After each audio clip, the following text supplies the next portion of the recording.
Vous savez sans nul doute que les espèces végétales regorgent de plusieurs vertus utilisées dans le traitement de certaines maladies en Afrique et partout ailleurs. C'est pourquoi votre chaîne, le Dental TV, s'est déplacée à Ngekor pour y rencontrer un acteur évoluant dans ce domaine. Il est chercheur, phytothérapeute, herboriste. Il s'active aussi dans l'opothérapie que nous tenterons de vous faire découvrir lors de notre entretien.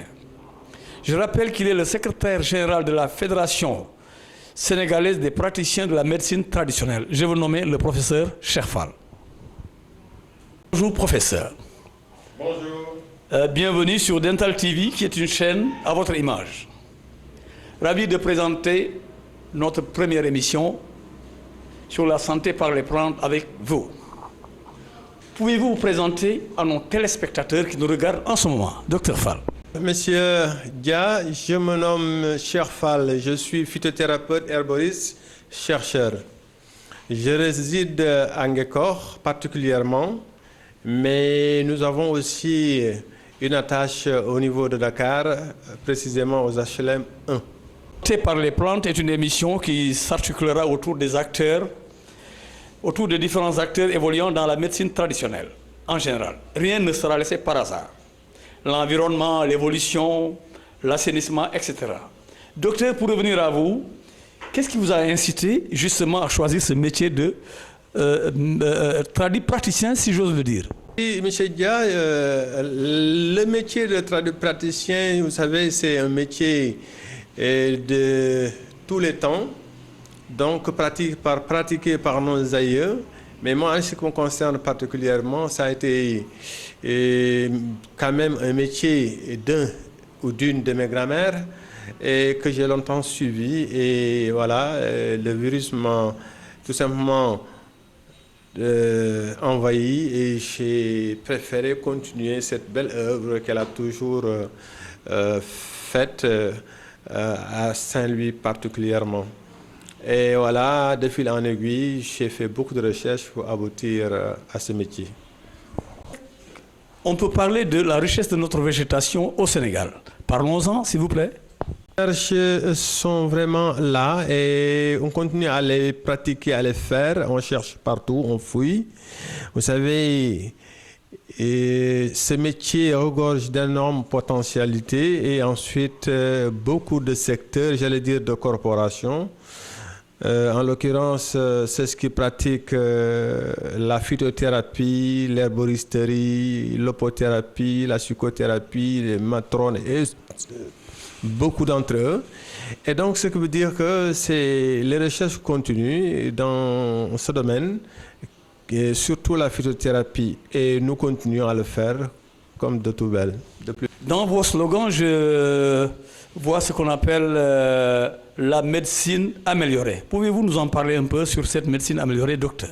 Améliorée ou médecine traditionnelle améliorée consiste tout simplement à préparer des médicaments, des recettes à base de plantes ou autres, et ensuite d'une façon plus civilisée, mais aussi avec des modes d'emploi, des explications et des recommandations, et ensuite avec toute une propriété pour pouvoir quand même convaincre non seulement les clients, les malades, mais aussi pour quand même donner une bonne guérison à tout un chacun. Normes de conservation pour ces produits? Des normes de préparation, parce que vous savez, en ce qui concerne la phytothérapie, il faut d'abord savoir formuler, je veux dire, préparer des macérations, des infusions, des décoctions et tant d'autres formes de préparation. Et sans compter les comprimés, les gélules, mais tout ça à base de plantes si vous voulez, et ensuite pour essayer d'atteindre le maximum possible et sérieusement la masse et surtout, je veux dire, la population.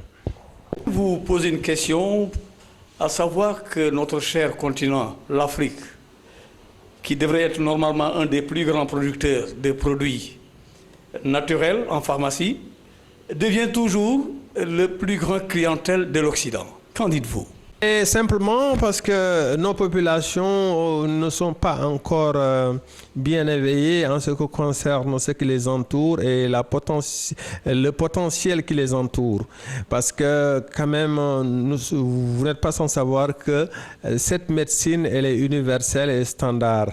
Elle a toujours fait quand même preuve de véracité et ensuite elle a toujours comblé tout un chacun et aider même n'importe qui et dans n'importe quelle situation. Ce qui veut dire que là où nous sommes dans une nation où il y a une potentiel de plantes que nous pouvons exploiter, je veux dire 450 plantes qui sont à notre portée. Je pense qu'on peut ne plus dépendre de l'Occident en ce qui concerne les médicaments parce que tout doit être naturel si on veut vraiment booster notre vie et quand même être en bonne santé.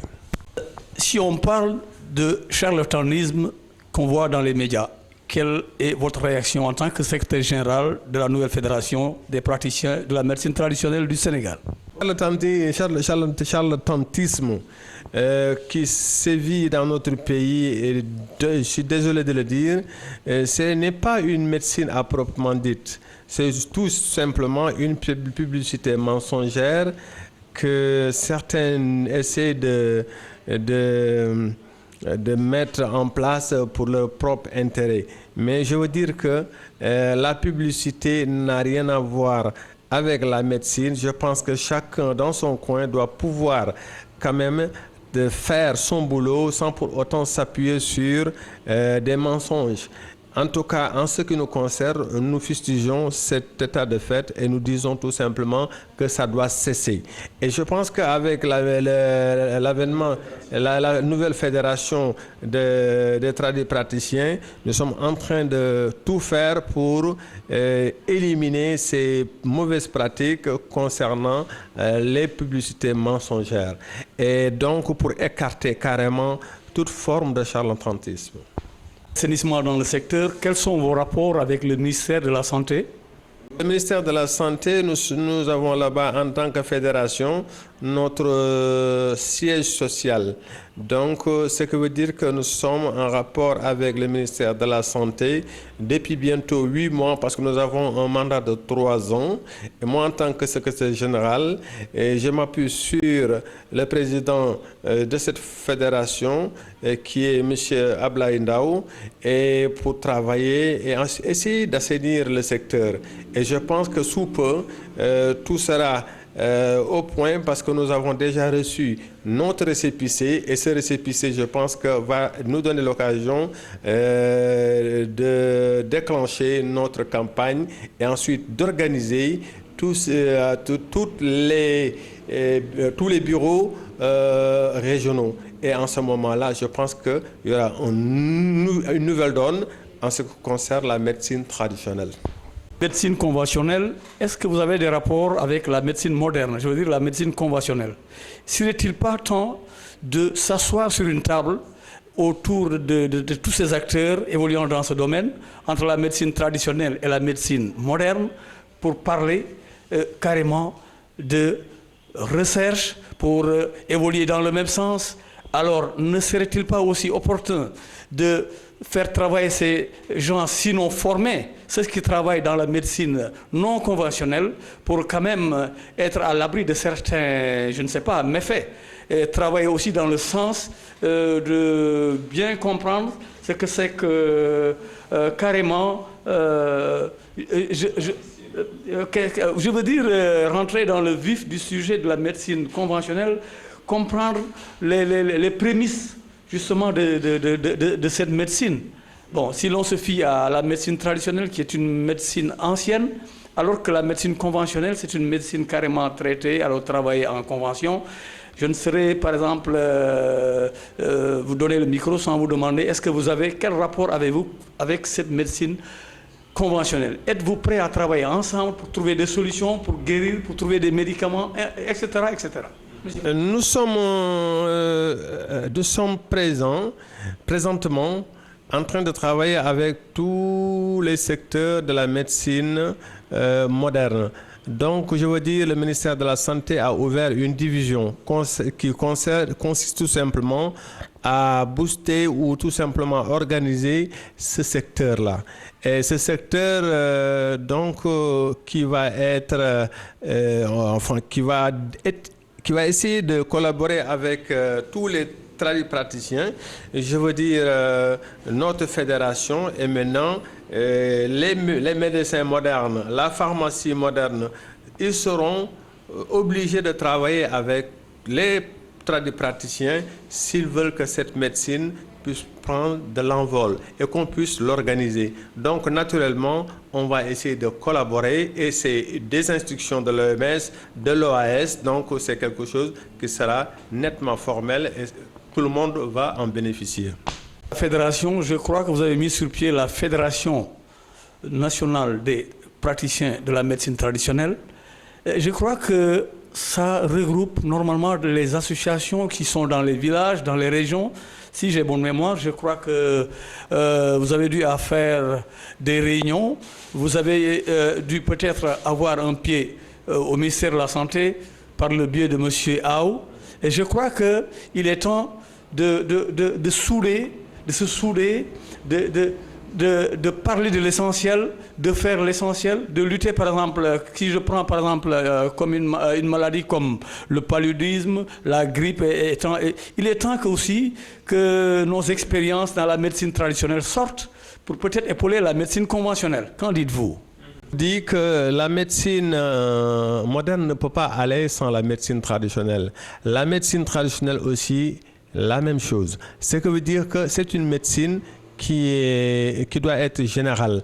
Nous devons tout simplement se serrer les coudes pour essayer de travailler ensemble pour booster ce secteur-là et qui est le parent pauvre, entre guillemets, ou entre parenthèses si vous voulez, de la médecine moderne. Mais nous essayons tout le temps de naviguer et ensuite de faire des recherches et ensuite de faire tout ce qui est séminaire, des ateliers pour tout simplement accorder nos violons. Et je pense qu'on y arrivera un jour parce que les préjugés sont là, mais quand même, il faut essayer de toujours démontrer et montrer, si vous voulez, qu'il y a quelque chose, tout est potentiel et ces potentialités vont être tout simplement empruntées et démontrées par les tradipraticiens. En tout cas, en ce qui nous concerne en tant que fédération, en tant que tradipraticiens, nous sommes là pour travailler pour nos populations, mais aussi clarifier exactement notre métier et notre savoir-faire à ce que tout le monde puisse en bénéficier. Sommaire, je disais au sommaire que vous allez nous parler de ce qu'on appelle l'opothérapie. Merci de nous renseigner. L'opothérapie, c'est tout simplement la médecine par le reste des animaux, et je veux dire les organes, mais aussi tout ce qui est tout simplement une partie au reste de ces animaux. Et donc, si vous voulez, les cornes, les peaux de bêtes et tout ce qui est organes, donc c'est une forme de médecine. Tout dépend c'est une science en tout cas qui a été longtemps pratiquée par nos ancêtres et nous essayons en tout cas tant bien que mal d'essayer de mettre ça au propre et que ça soit qu'elle puisse servir aux populations actuelles. Et j'espère que vous évoluez aussi dans d'autres parties du Sénégal. Nous sommes à Ngekor, mais nous sommes à Dakar aussi. Donc, ce qui veut dire qu'aux HLM 1, nous sommes là-bas en tant que praticien. Nous avons notre cabinet et en même temps une petite pharmacie qu'on essaie d'évoluer, qu'on essaie de booster et ensuite de mettre sur pied. Et en tout cas, nous sommes un peu partout et on est connu un peu partout dans les régions. Mais il faut savoir que c'est une lutte et ensuite nous sommes chargés d'éliminer les préjugés et ensuite de faire découvrir une nouvelle démarche de la médecine par les plantes. Ça a été un grand plaisir d'avoir partagé avec vous ces grands moments. Merci et au revoir. Le dernier mot. Le mot, c'est à l'encontre de votre équipe pour vous dire merci et nous espérons que la collaboration va devoir continuer et qu'on puisse servir nos populations. Merci.